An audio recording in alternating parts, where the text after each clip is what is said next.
Novel, untuk kelasnya dipimpin doa ya. Oke. Siap. Sebelum kita memulai pembelajaran, marilah kita berdoa menurut kepercayaan dan agama masing-masing.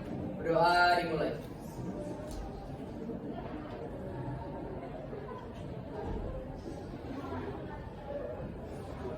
Selesai.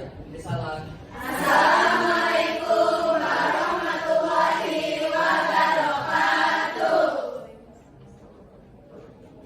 Oke, ada yang mau masuk hari ini? Ini buat sebentar ya. Alia, Alfiana, Asista, Hadir. Ayus, Bintang, Bunga, Devi, Hadir Bu.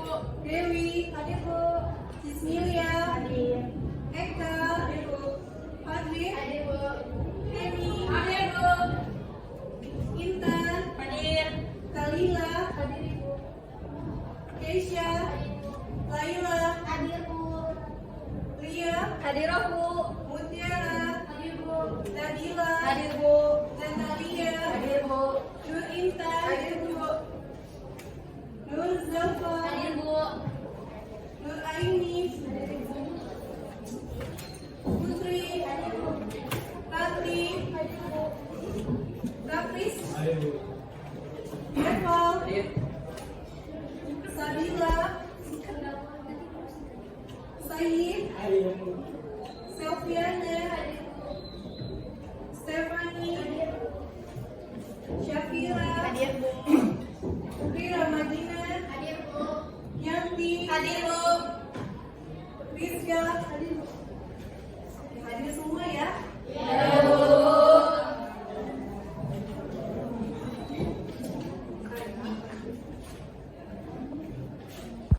Rizka, oke hadir semua ya.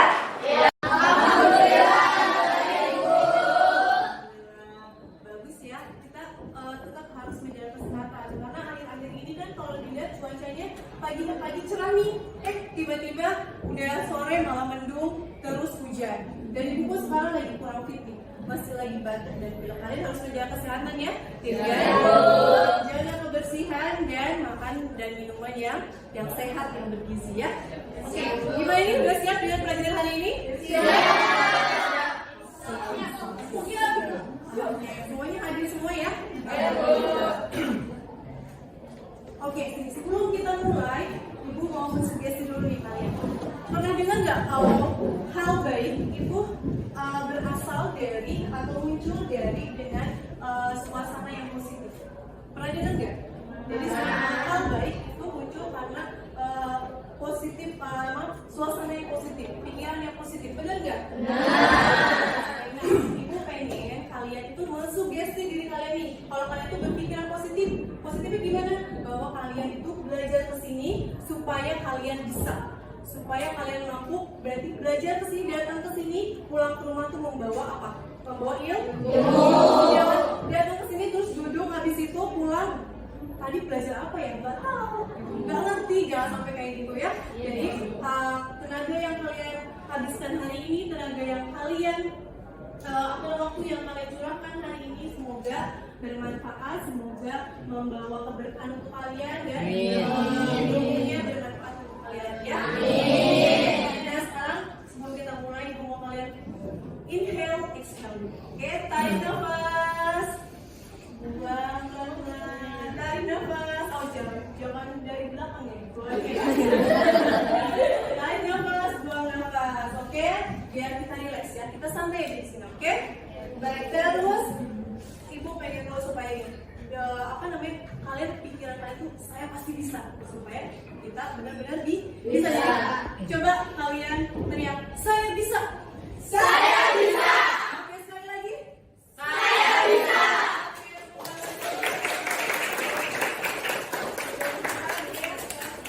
Kita belajar hari ini kalian bisa semua akuntansi. Oke? Dan jangan lupa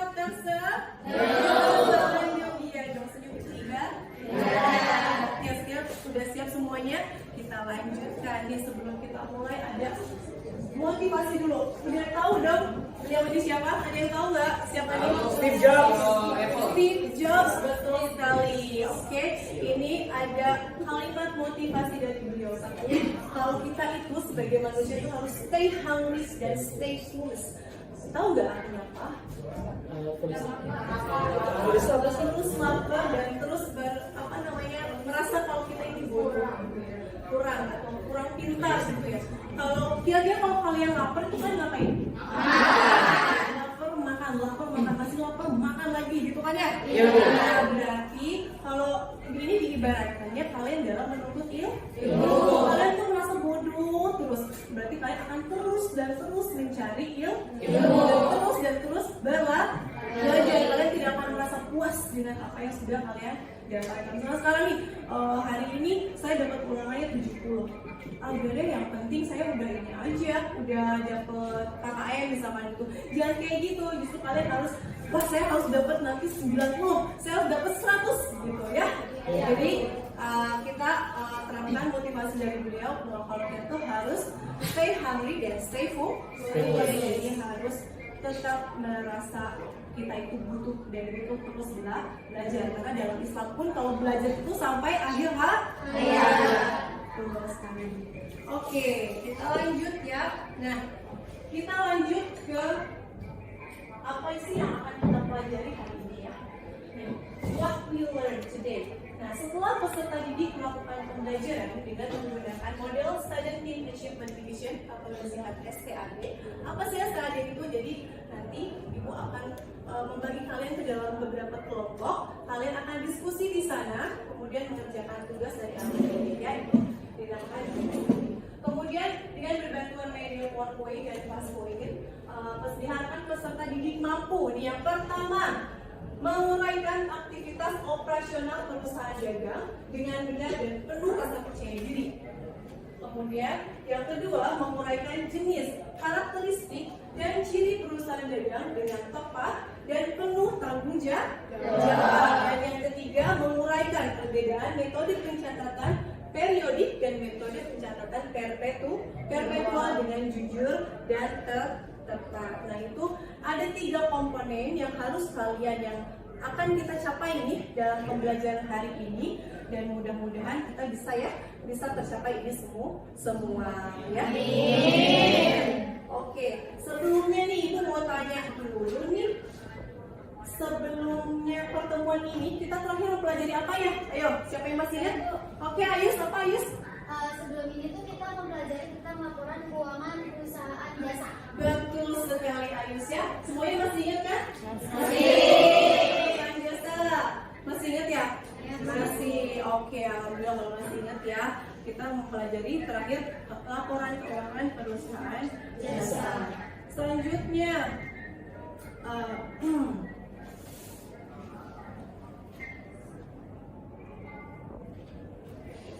nah, untuk pertemuan kali ini kita akan membahas atau mempelajari tentang gambaran umum perusahaan dagang. Oke, sebelum kita mulai ke materinya, Ibu mau tanya dulu, apa sih itu perusahaan dagang? Coba ada yang bisa jawab? Saya Bu. Ya, Khalila, apa itu perusahaan dagang? Perusahaan dagang. Biar kelihatan. Perusahaan dagang adalah perusahaan yang kegiatan utamanya menjual barang dagang tanpa merubah wujudnya. Betul sekali. Betul sekali ya. Betul benar sekali ya, kalau perusahaan dagang itu perusahaan yang menjual barang dagang dengan tanpa mengubah bentuknya. Nah sekarang Ibu ada satu lagi pertanyaan. Ada yang bisa kasih contohnya nggak perusahaan dagang itu apa? Saya Bu. Oke, Natali silakan berdiri. Apa contohnya? Contohnya itu Alfamart atau supermarket, terus gerai retail maupun kayak toko kelontong Bu. Iya betul sekali. Oke, kayaknya sedikit banyak sudah pada tahu ya perusahaan dagang itu apa sih perusahaan dagang itu ya. Kalau gitu kita lanjut. Nah, ini masih berkaitan dengan Bapak tadi tuh ya, Steve Jobs tadi. Udah pasti tahu dong Apple. Produknya Apple. Mereka tuh produksi apa sih? Steve Jobs. Produksi apa? Gadget ya. Dari mulai handphone, kemudian tablet, laptop, kemudian jam tangan, ada TV, PC dan lain sebagainya banyak ya. Nah, Apple di sini mereka itu membuat produk berupa smartphone, tablet dan lain sebagainya. Nah, si Apple ini, perusahaan Apple ini, mereka kan membuat ya. Nah, dia itu sebagai perusahaan apa coba? Perusahaan manufaktur karena mereka ini mengolah bahan baku menjadi barang jadi yaitu smartphone tadi ya. Nah, kemudian si Apple ini kalian beli iPhone atau beli handphone itu langsung gak ke pabriknya? Enggak kan? Nah, si iPhone ini menjual kembali si barangnya ini ke distributor atau reseller atau contohnya iBox, Digimark, Counter HP dan lain sebagainya. Itu contohnya. Nah, iBox, Digimark ini bertindak sebagai perusahaan dagang karena dia kan membeli dari si Apple tadi ya. Dirubah nggak barangnya sama dia? Tidak. Kemudian dia jual ke mana? Ke konsumen. Di sini kalian yang beli nih, yang suka beli iPhone nih, yang suka beli tablet, yang suka beli HP ini di sini kalian sebagai konsumen. Konsumen di sini membeli ke perusahaan seperti itu ya. Nah, kemudian perusahaan jasa ini posisinya di sini. Ketika kalian mengalami kerusakan atau misalnya kalian membutuhkan perbaikan itu datanglah contohnya ini iColor ya, kalau kita berkaitannya dengan Apple tadi karena tadi kita ngambilnya motivatornya Steve Jobs ya. Nah, di sini ada contohnya iColor, perusahaannya mereka ini merupakan perusahaan jasa yang menyediakan jasa servis khusus untuk iPhone atau Apple ya. Oke, sampai sini paham? Paham. Jadi pertemuan kali ini kita akan membahas tentang ini perusahaan dan paham ya semuanya? Oke, sekarang kita lanjut. Nah, ini dia pengertian dari perusahaan dagang. Coba dong dibacain yang depan. Ya, kamu nggak bacain ya? Perusahaan dagang merupakan perusahaan yang kegiatan utamanya adalah membeli, menyimpan, kemudian menjual kembali barang dagangnya tanpa menambah nilai terhadap produk tersebut. Menambah nilai dimaksud adalah mengolah atau mengubah bentuk dan sifat barang sehingga menambah harga jual barang yang lebih tinggi. Ya, betul sekali. Terima kasih ya udah dibacain. Jadi perusahaan dagang itu tadi seperti yang Kangga sudah sebutkan bahwa perusahaan dagang itu merupakan perusahaan yang kegiatan utamanya membeli. Jadi kalau kita lihat tadi contohnya,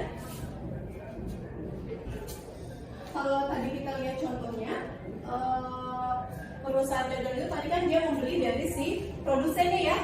Tadi contohnya siapa tadi? Digimark kayak gitu ya. Dia membeli ke produsennya si Apple ini, kemudian menjualnya ke konsumen. Kemudian sebelum dijual kembali di situ ada proses penyimpanan dulu ya, penyimpanan di gudang. Nah, kemudian sekarang ibu mau tanya dulu, ketika kalian posisikan sebagai seorang penjual, apakah ketika kalian membeli barang dari produsen kemudian menjual kembali ke konsumen, apakah dengan harga yang sama? Tidak. Kenapa? Betul sekali, supaya mendapatkan keuntungan. Jadi harga yang dijual akan lebih tinggi dari harga yang dia beli ke produsen. Dimaksudkan untuk mendapatkan Oke.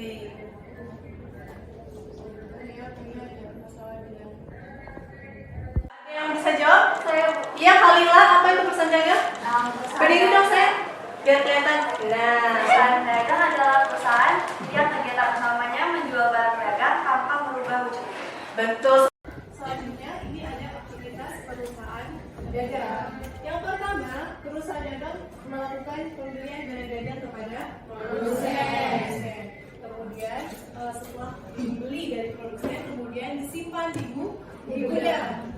Menyimpan sementara tanpa mengubah bentuk. Jadi di sini tidak ada perubahan bentuk atau tidak ada pengolahan. Kalau misalkan diubah dari laptop jadi handphone atau dari handphone jadi laptop, nggak ada ya, nggak ada kayak gitu.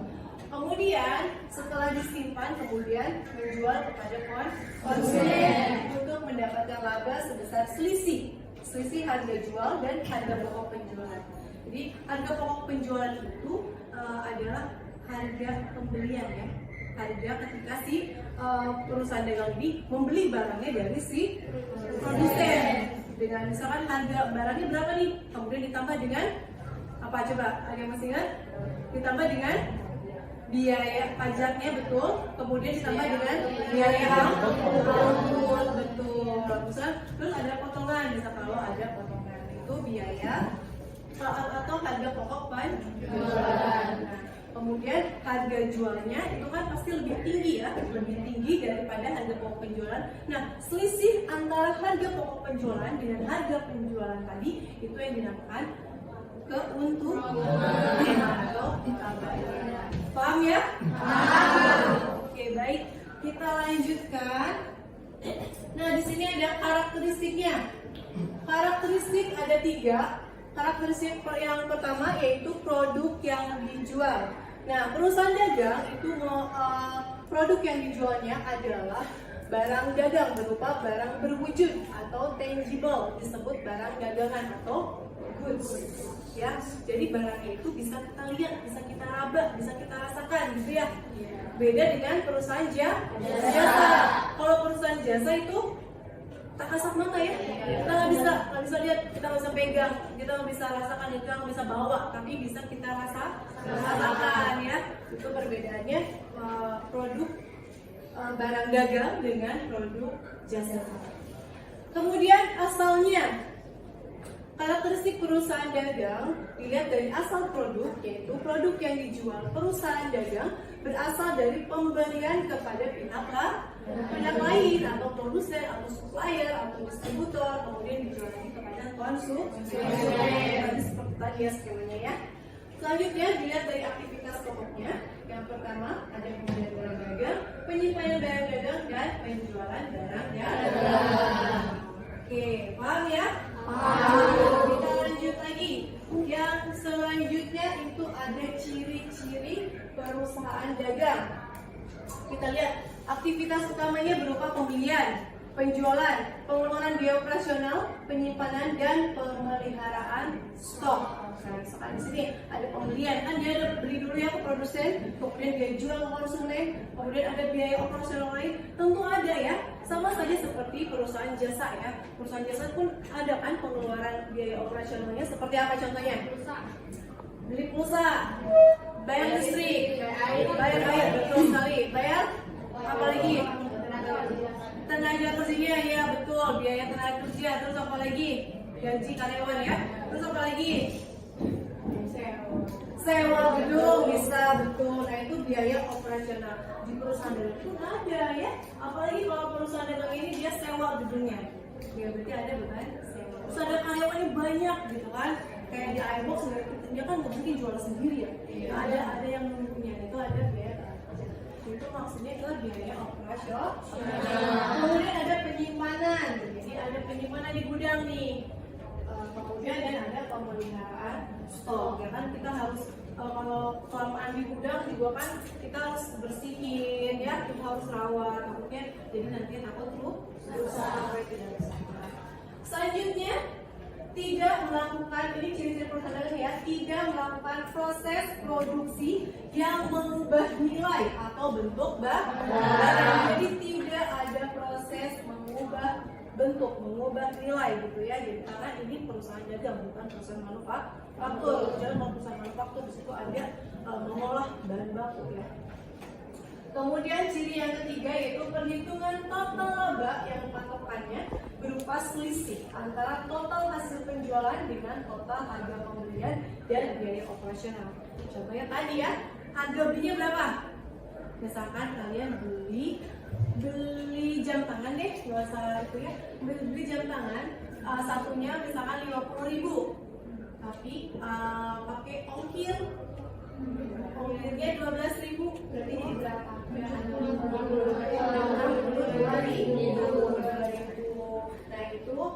itu disebut dengan harga pokok, apa namanya? Harga pokok penjualan. Selanjutnya, ciri-ciri perusahaan dagang yaitu yang keempat, kegiatan akuntansinya, yang berarti perusahaan menggunakan akun inventaris barang dagangannya, yang di dalamnya terdapat perhitungan HPP, neraca, laporan laba rugi. Barang yang dibeli dari produsen tidak diubah bentuk maupun fungsi. Jadi nanti di kegiatan akuntansinya itu ada perhitungan harga pokok penjualannya, ya, ada perhitungan harga pokok penjualannya. Apa sih itu harga pokok penjualannya, itu akan kita bahas. Oke? Nah, selanjutnya ada neraca. Laporan laba rugi ini sama saja ya, seperti apa? Seperti perusahaan jasa. Laporan keuangannya juga sama ya. Ada laporan laba rugi, ada neraca, ada apa? Perubahan ekuitas. Kemudian yang terakhir, ciri-ciri yang terakhir yaitu perusahaan dagang bertujuan menjual barang dagang yang dibelinya dari produsen lalu dijualnya dengan harga yang lebih tinggi sehingga menghasilkan laba. Paham ya semuanya ya? Alhamdulillah. Kita lanjut ya. Nah, ini ada jenis perusahaan dagang. Jadi perusahaan dagang itu ternyata ada beberapa jenis. Dilihat secara garis besar, pada perusahaan dagang bisa dibedakan menjadi 3 jenis. Ada pedagang besar, pedagang menengah, dan pedagang kecil. Kira-kira kalau pedagang besar itu kayak gimana ya? Ada yang bisa berikan contohnya? Perusahaan pedagang besar, contohnya? Iya, bisa. Biasanya sih kalau pedagang besar itu dia tidak langsung menjualnya ke konsumen. Ya seperti tadi ya, kayak apa, distributornya gitu loh. Seperti distributornya. Ya perusahaan-perusahaan yang distributor bisa dia mendistribusikan barang dagangan PT ini gitu, yang memproduksi. Kemudian barulah pedagang menengah itu seperti reseller kayak gitu ya. Kemudian lanjut, misalkan swalayan juga bisa. Swalayan termasuk pedagang menengah karena biasanya kan toko-toko kelontong itu kan biasanya beli lagi ya, beli ke swalayan kemudian jual lagi ke konsumen seperti itu ya. Yaitu jenis-jenis perusahaan dagang. Nah, jika dilihat dari produk yang diperdayakan itu ada 2 jenis perusahaan dagang. Yang pertama perusahaan dagang bahan baku dan perusahaan dagang barang jadi. Coba siapa yang bisa mencontohkan perusahaan barang dagang bahan baku?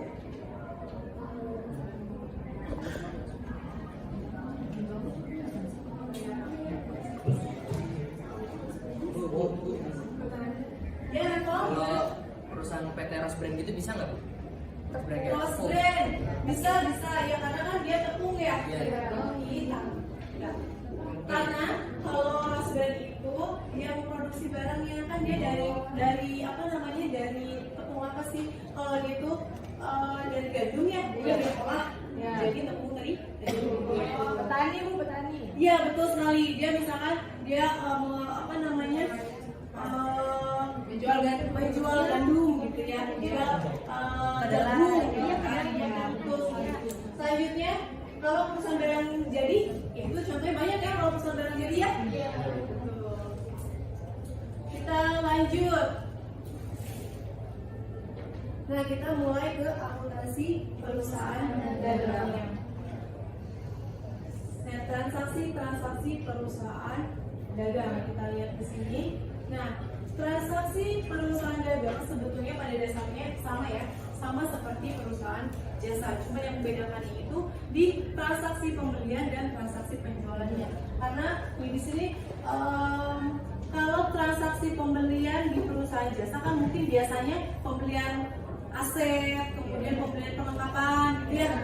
Nah, kalau di perusahaan dagang itu transaksi pembeliannya pembelian barang dagang. Selain ada juga kok perusahaan dagang juga dia beli aset, beli juga perlengkapan, sama saja ya.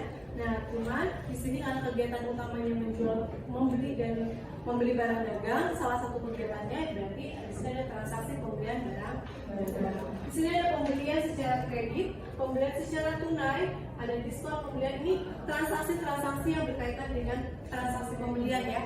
Pertama pembelian barang secara kredit, kemudian pembelian secara tunai, kemudian ada diskon pembelian. Diskon pembelian itu potongan ya, ketika misalkan ada syarat pembayaran yang 2/10 N plus 30 dapat diskon 20%. 2% gitu kan ya, kan 10 hari gitu ya.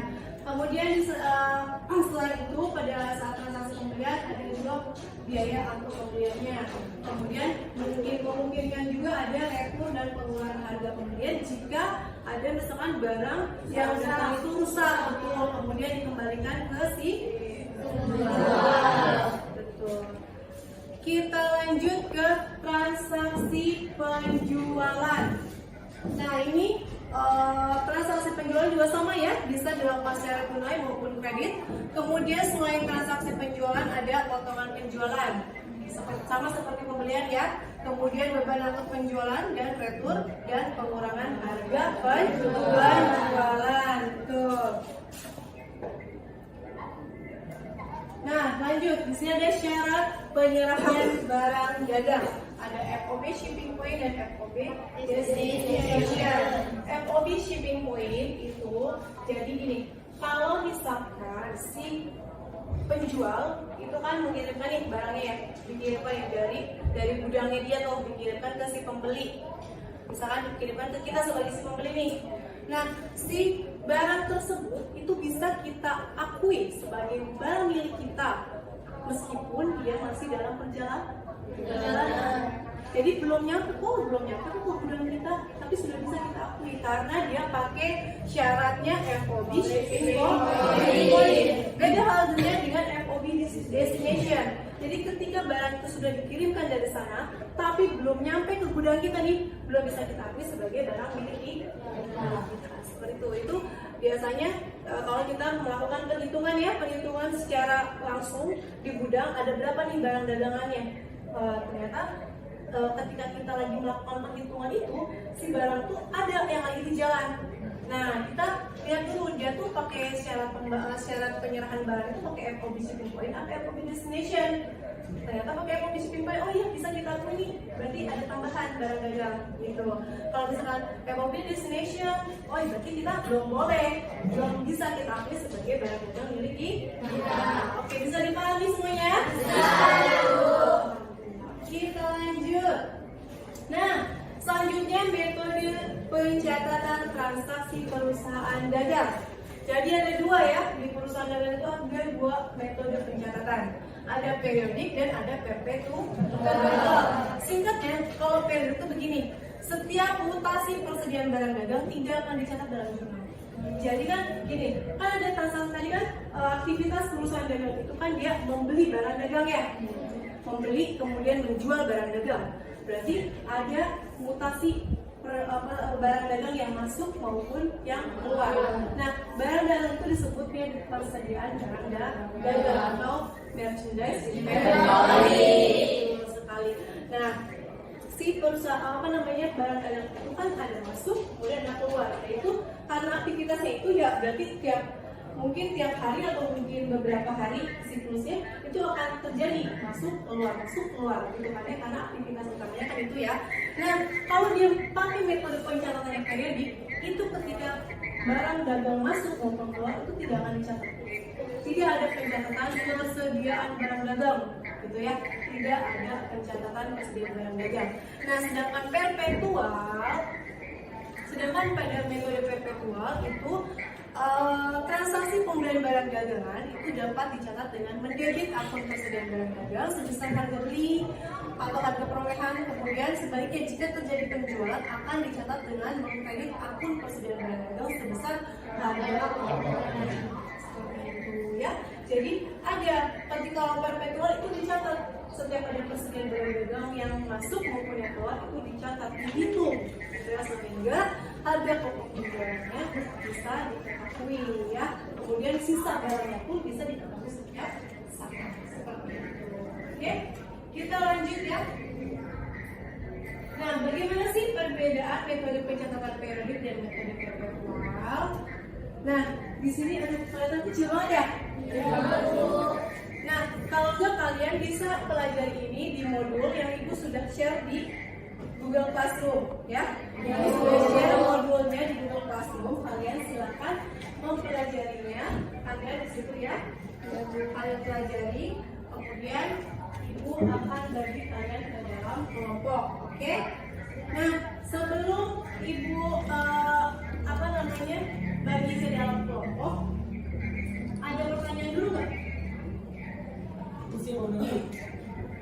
Gimana sih kan transaksi lain kayak pembayaran gaji sama yang lainnya gitu loh? Oh iya, tentu aja.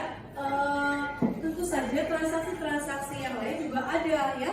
Bukan hanya transaksi pembelian dan penjualan. Tadi kan sudah Ibu jelaskan ya bahwa untuk transaksi yang ada di perusahaan dagang itu sama saja dengan perusahaan jasa. Ada juga transaksi yang lainnya seperti pembayaran gaji, pembelian perlengkapan, kemudian pembayaran sewa gedung dan lain sebagainya. Sama saja ya. Ada juga ya Said ya. Terima kasih pertanyaannya. Ada lagi pertanyaannya? Ya, Reva. Pak, berdiri saya. Jadi jurnal apa tuh maksudnya pencatatan metode perpetualan dan periode ini berarti kunci utamanya di jurnal transaksi pembelian dan penjualan barang ya Bu?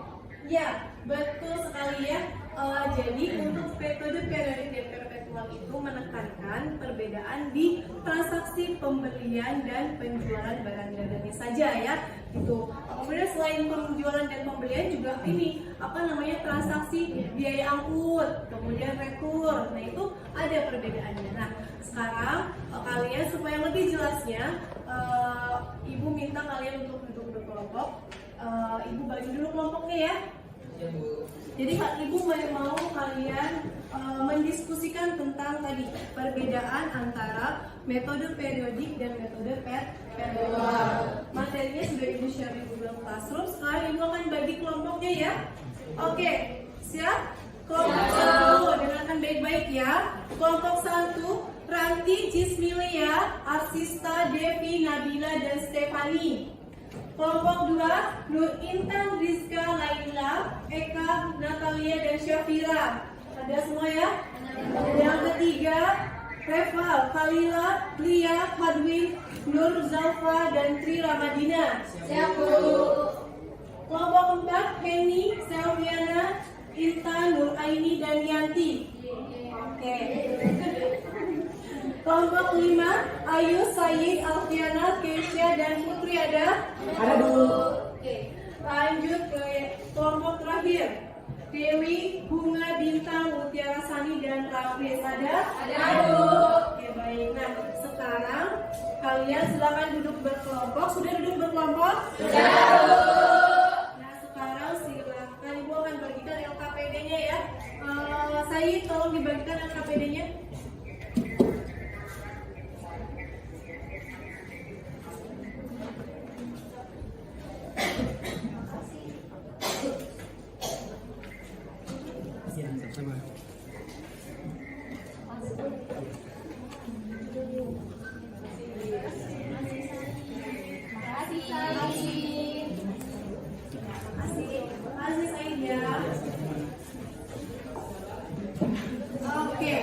Mohon perhatiannya di sini di LKPD, silakan dibuka LKPD-nya ya.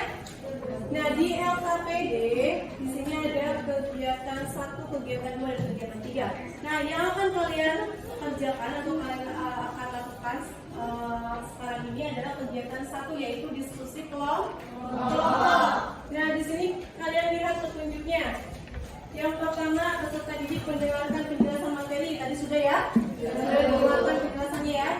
Kemudian yang kedua membentuk kelompok, dan kemudian yang ketiga berkumpul sesuai dengan kelompok. Yang keempat buatlah jurnal. Oke kita lihat di halaman berikutnya. Di sini terdapat ada 1, 2, 3, 4, 5, 6, 7, 8, 9, 10.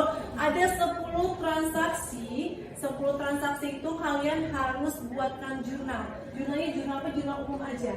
Jurnal umum, kemudian tapi menggunakan 2 metode. Yang pertama metode periodik dan yang kedua metode perpetual.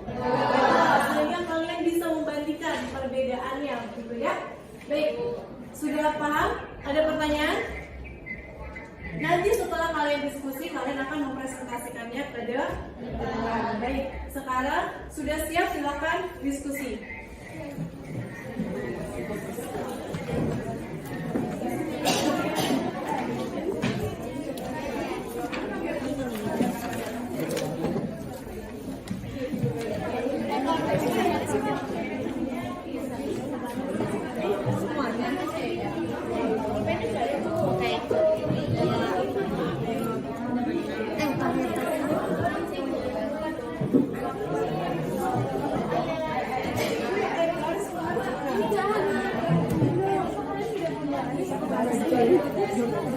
Agustus ini kan nih dibayar sama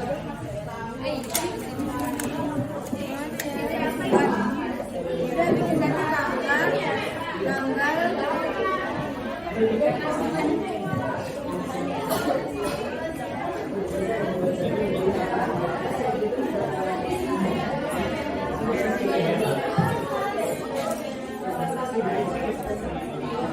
Kan seharusnya yang misalnya kan dibayar sama dulu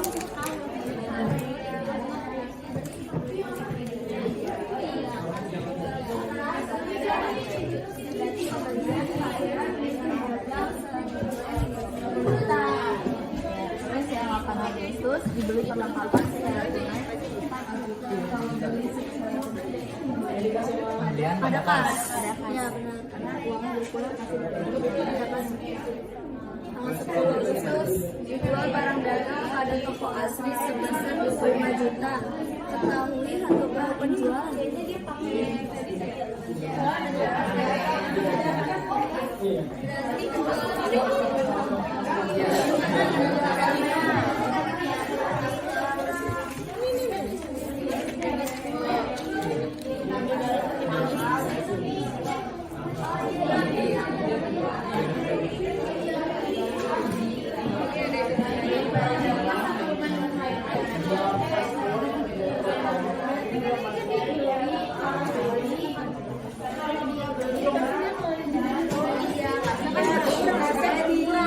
Oh, pasti persediaannya juga bertambah dia beli. Enggak masih kalau misalnya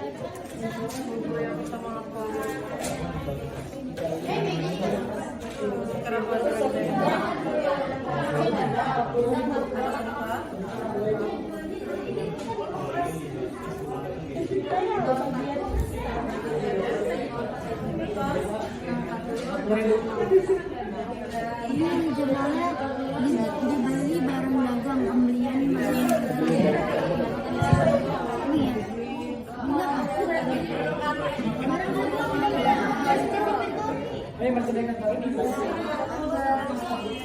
Aduh, ada HPP ini kalau pakai jurnal ada 2 jurnal ya.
Ibu minta perwakilan kelompok 3. Ada kelompok 3? Ada Bu. Oke, perwakilannya silakan maju ke depan untuk mempresentasikan.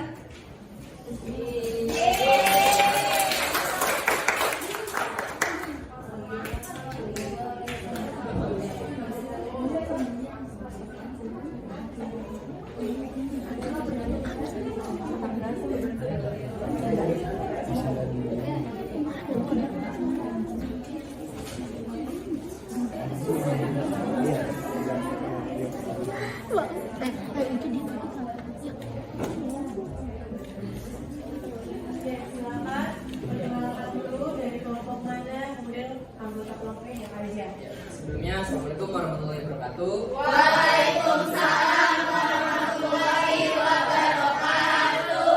Kami perwakilan dari kelompok 3, namun sebelum kita menjelaskan kegiatan yang sudah diberi oleh Bu Reski, kita mau memperkenalkan diri terlebih dahulu nih. Nama saya Revalvan Kazemi. Nama saya Khalila Balkis. Oke, di sini kita akan menjelaskan kegiatan 1 dari 10 transaksi tadi yang sudah ada. Kita memakai sistem periodik. Oke, bisa dilihat LKPD-nya teman-teman yang lain.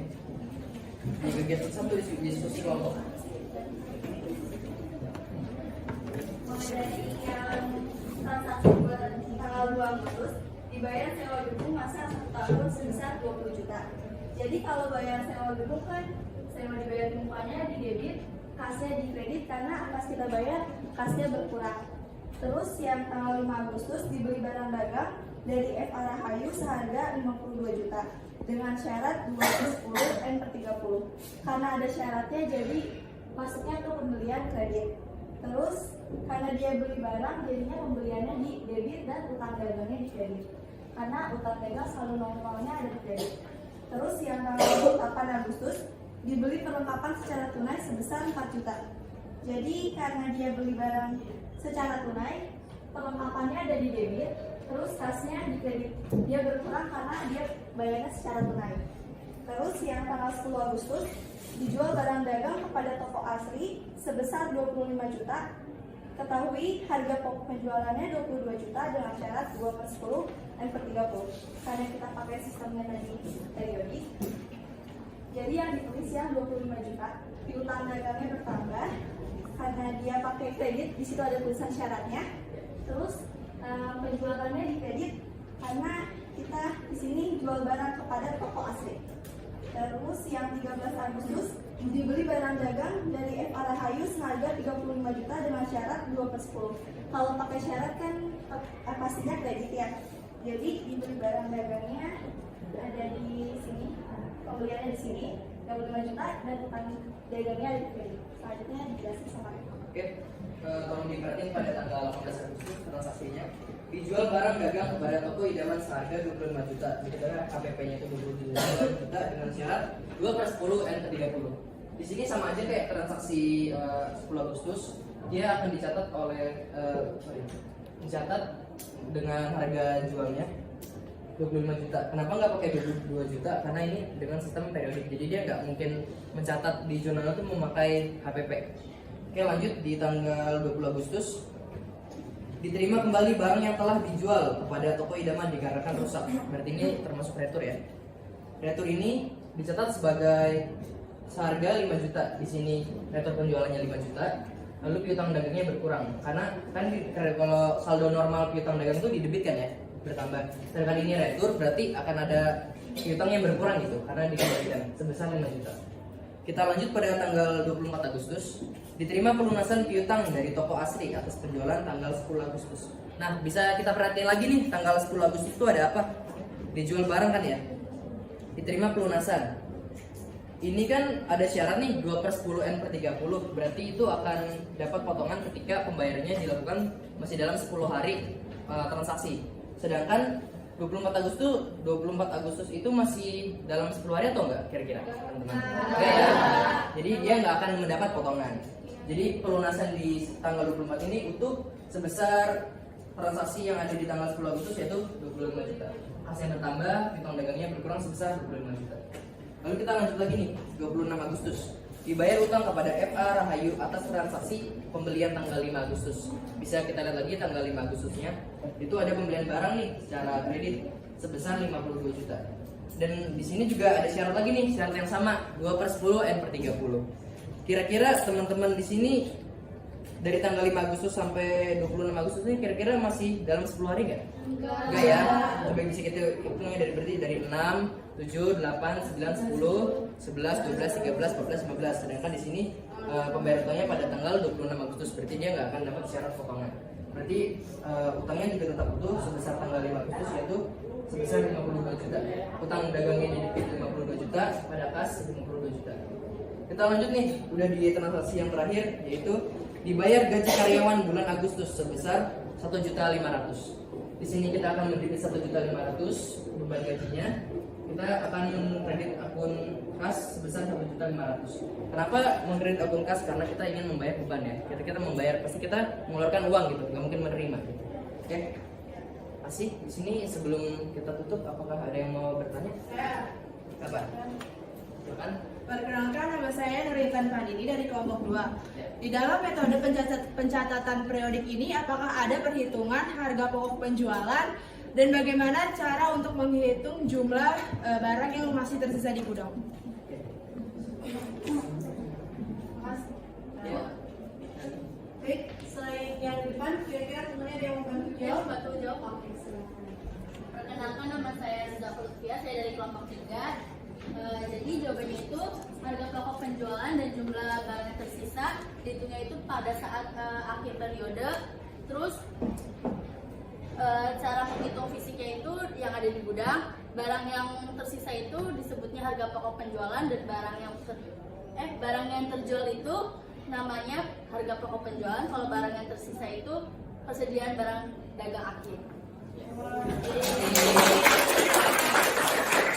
Oke, ada lagi pertanyaannya? Ya. Kalau sudah paham semua, paham ya? Kalau gitu, sekian dari kami. Mohon maaf apabila ada kekurangan. Assalamualaikum warahmatullahi wabarakatuh.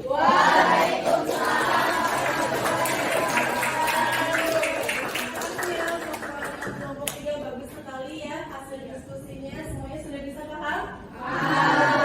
Berikan aplaus sekali lagi buat Oke, selanjutnya kelompok 1.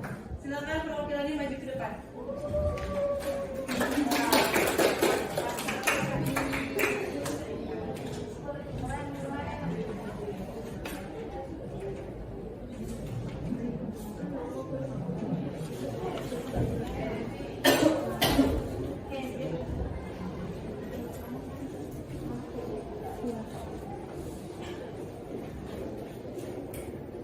Assalamualaikum warahmatullahi wabarakatuh.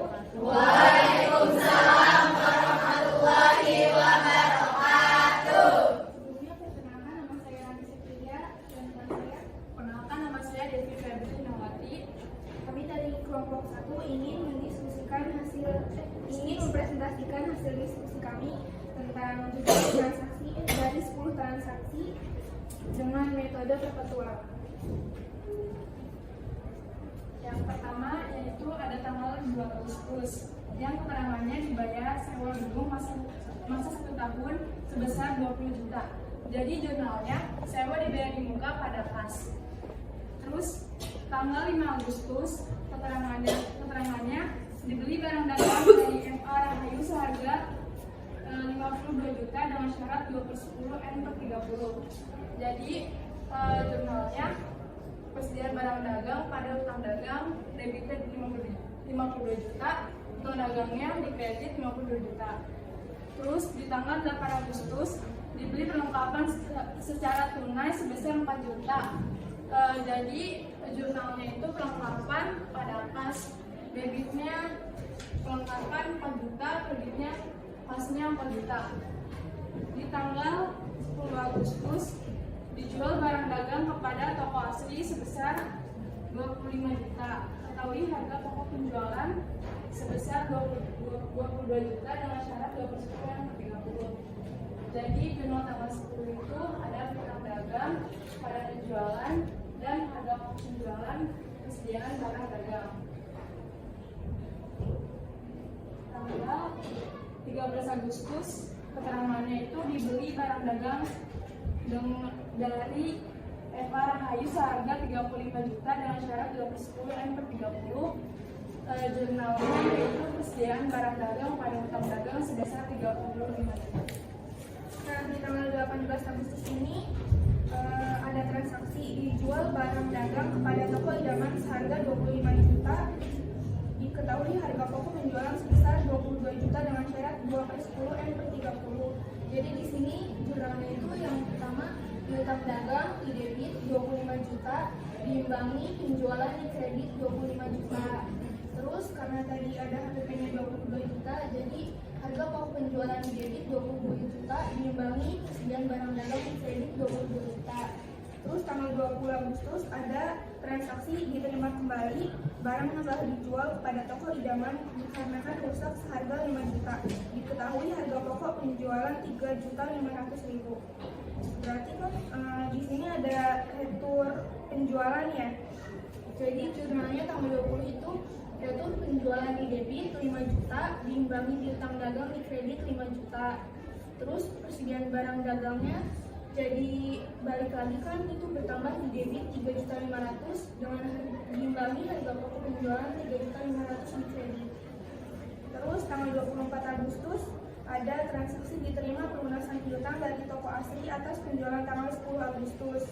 Nah di sini karena dia kan pelunasinya tanggal 24 dari transaksi tanggal 10 Agustus tadi kan syaratnya 2/10 berarti udah lewat 10 hari belum? Karena udah lewat 10 hari jadi dia nggak dapat potongan. Jadi jurnalnya itu tanggal 24 kas di debit 25 juta diimbangi piutang dagang di kredit 25 juta.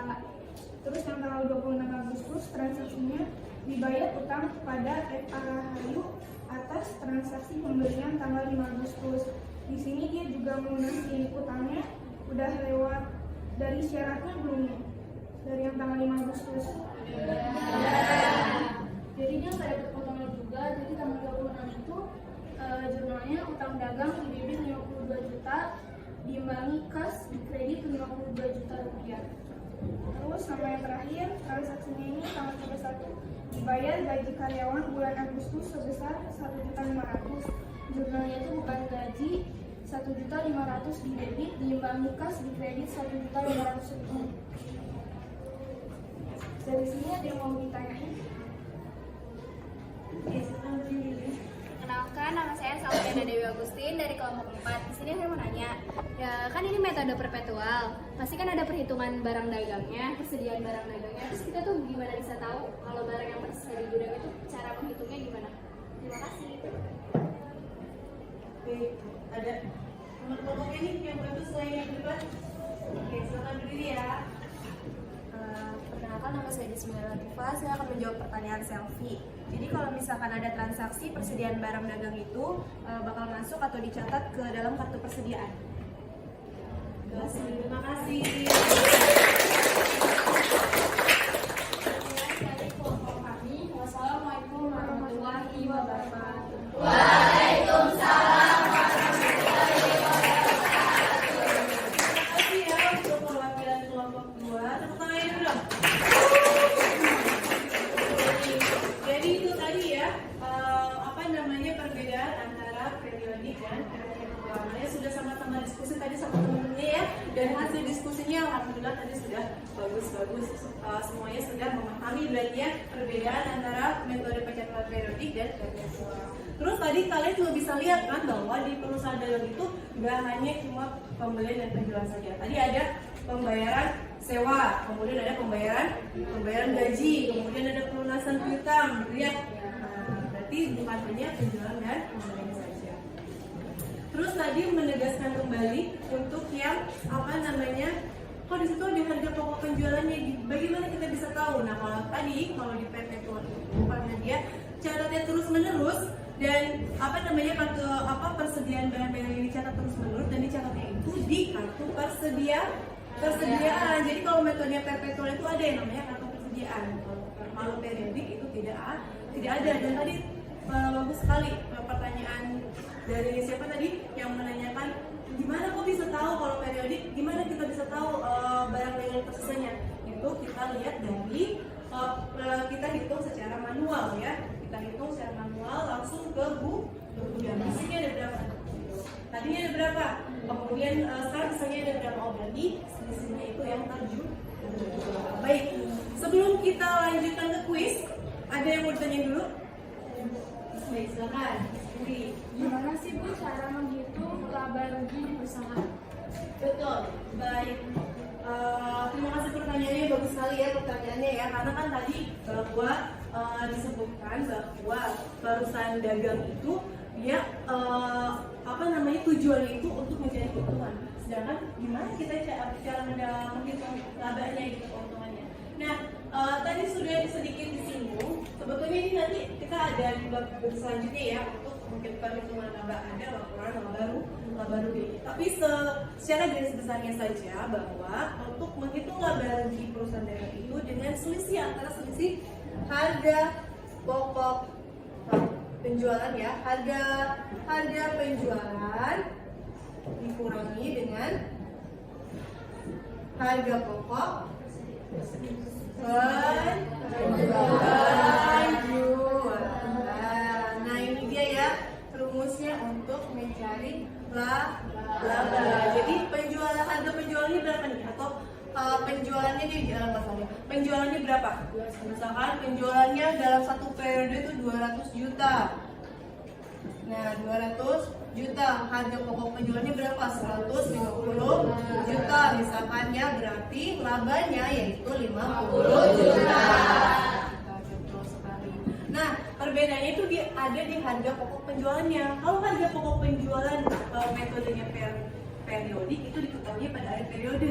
Kalau metodenya perpetual, ini harga pokok penjualan bisa kita ketahui setiap saat ya, seperti itu. Baik, ada lagi yang mau ditanyakan? Kalau tidak, nanti untuk materi ini kita akan bahas lebih dalam di berikutnya ya. Nah, selanjutnya kalau tidak ada pertanyaan, kita lanjut ke kegiatan kedua, yaitu kuis. Nah, kuisnya selanjutnya ada kuis. Nah, kuis ini menarik karena nanti bagi kelompok yang mendapatkan skor tertinggi akan mendapatkan voucher es krim.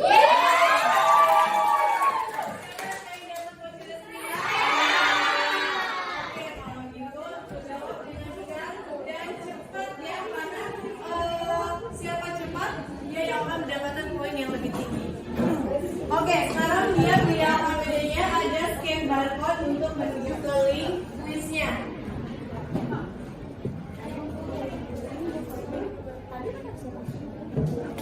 Dari sini tujuannya udah masuk. Oke, jadi yang mengikuti kuis ini hanya perwakilan tadi ya, satu kelompok aja. Jadi tapi mengerjakannya bareng-bareng ya. Gitu ya. Oke, baik, sebentar ya, masih loading. Nah, ini ya.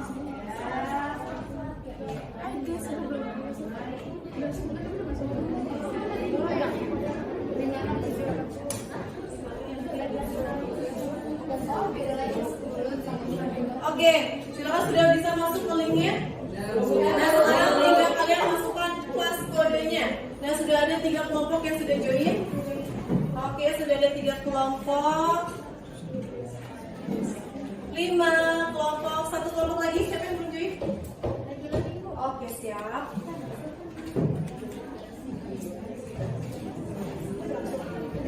Ya, masih 5 kelompok. Belum ya? Masih loading? Iya, Rahman, dengerin.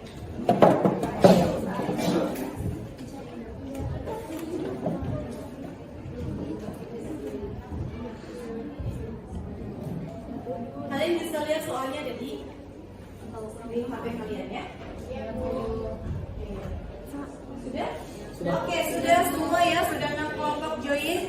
Kita mulai. Siap-siap. Pertanyaan pertama, silakan dijawab.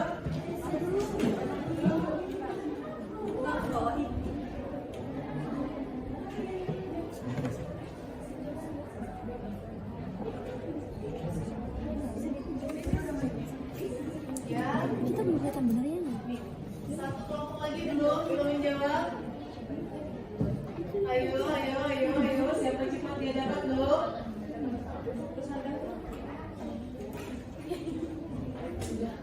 Satu kelompok lagi belum menjawab. Ada yang belum menjawab? Satu kelompok lagi. Ayo. Oh, loading. Aduh, berjalan nih. Itu gagal.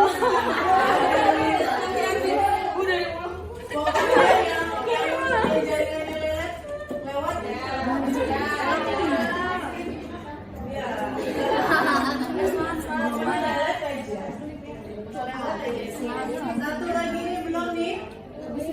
Sudah? Sudah habis waktunya. Oke, kita lihat leaderboardnya siapa yang paling tinggi. Kelompok 6. Kelompok 6 paling tinggi. 1000 poin untuk kelompok 6. Oke. Kelompok 5 979 poin. Kelompok 3-nya 977.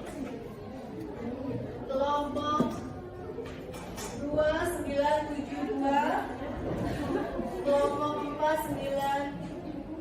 kelompok 5 9 5 9. Kelompok 1 mana? Oke. Tadi keburu habis ya waktunya ya. Kita lanjut ke soal yang kedua.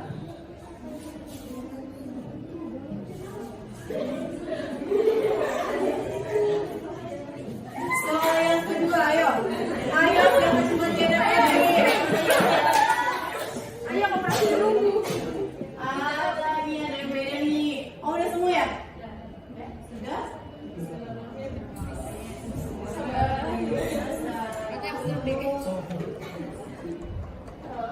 Oke, kita lihat siapa yang mati. Wih, kelompok 6 mulai.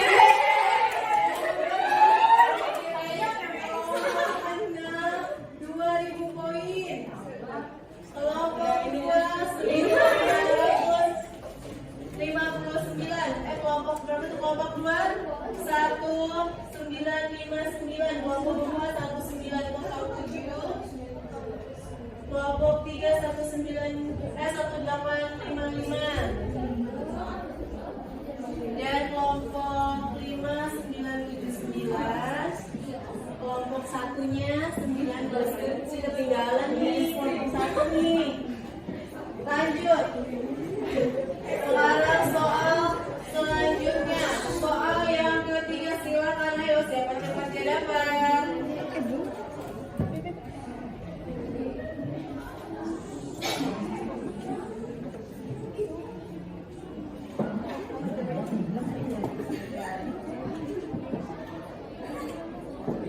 Skor sementara kelompok 6 masih memimpin ya. Ayo kejar dong.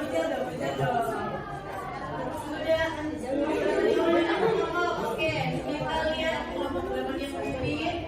Kelompok 6 lagi.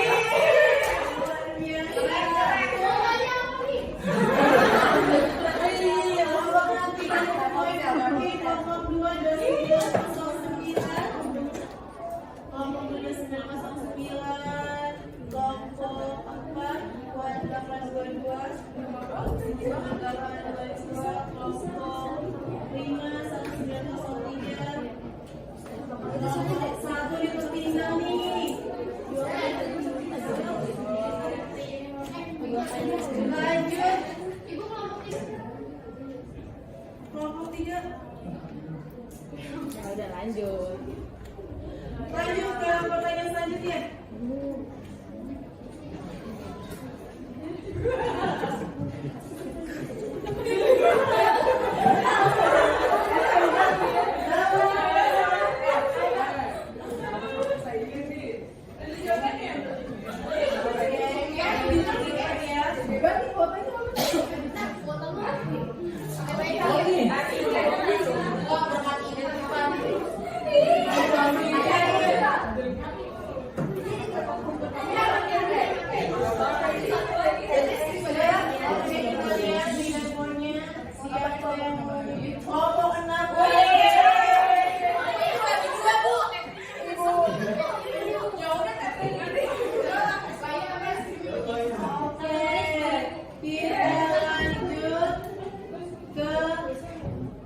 Pertanyaan terakhir.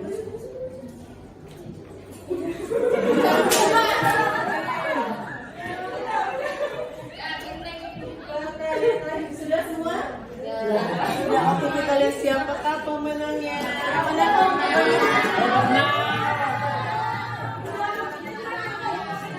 Masih ada 1 detik lagi. Pinter-pinter nih kayaknya nih, waktunya masih banyak tapi udah selesai jawabnya. Oke, kita lihat di sini siapa yang memimpin. Wih, kelompok 6 lagi. Oke, jadi ibu ambil tiga kelompok yang tertinggi.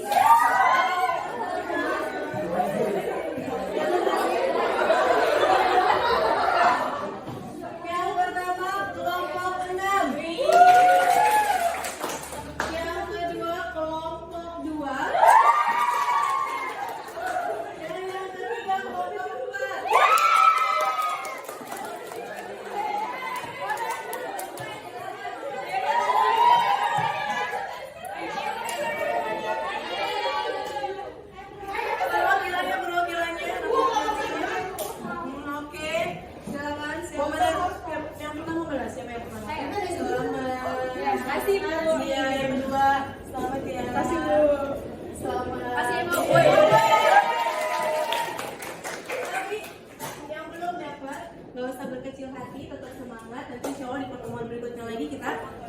bagi-bagi voucher. Oke, silakan Maria Ibu.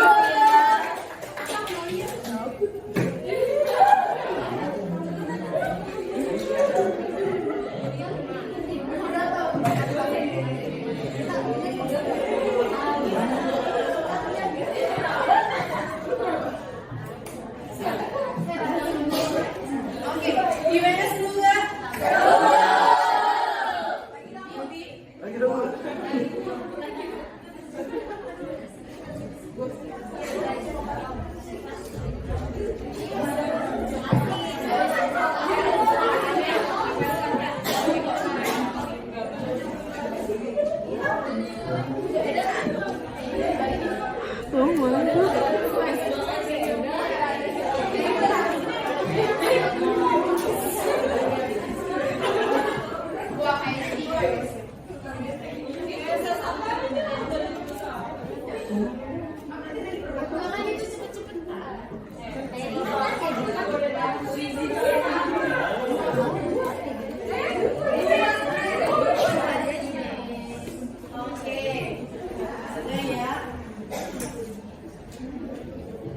Nanti kita di pertemuan berikutnya kita bagi-bagi voucher lagi.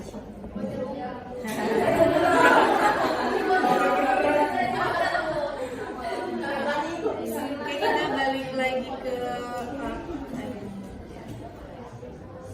Oke, jadi semuanya sudah kita pelajari ya untuk pertemuan hari ini. Sebelum ibu tutup, kita kan tadi sudah belajar, sudah diskusi, kalian sudah presentasi, sudah dapat kuis dan sudah dapat voucher. Nanti kalian voucher itu bisa kalian tukarkan ke koperasi. Ya, sudah yang belum berhasil jangan sedih. Kalian juga beli yang sendiri ya, pakai uang sendiri tapi. Oke, kalau gitu sekarang kita tutup. Sebelum tutup, ada yang bisa menyimpulkan nggak pelajaran hari ini apa aja nih? Apa kesimpulannya? Ya, silakan berdiri sayang. Biar kelihatan. Kita kan lagi ngebahas tentang perusahaan dagang. Nah, perusahaan dagang itu tuh adalah perusahaan yang menjual barang dagangannya ke konsumen tanpa mengubah bentuk aslinya. Ya. Terus kita juga belajar tentang metode periodik dan metode perpetual. Ya, betul sekali. Materi keseluruhan yang sudah kita bahas hari ini yaitu tentang perusahaan dagang. Kemudian tadi di dalam perusahaan dagang itu ada dua metode penjualan, yaitu periodik dan perpetu. Terima kasih ya sudah menyimpulkan. Terima kasih buat kita semua. Terus kemudian sebelum ditutup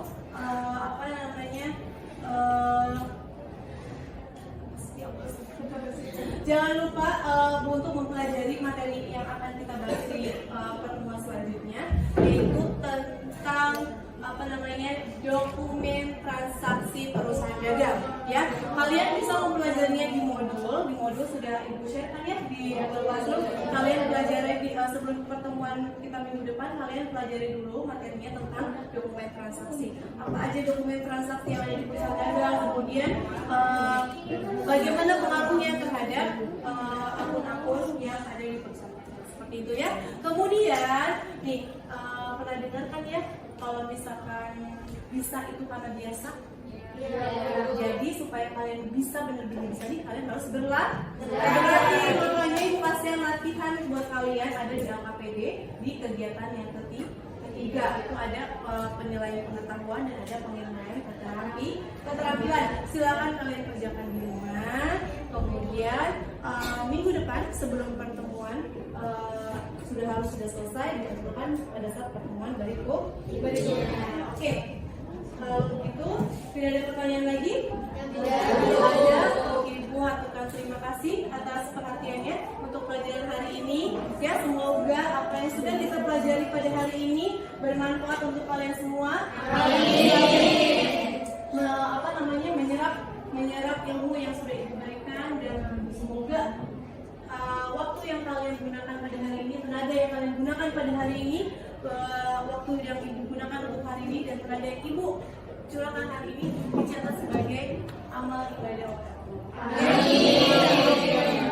Oke, sebelum ditutup, Reva kembali ditutup lagi baca doa ya.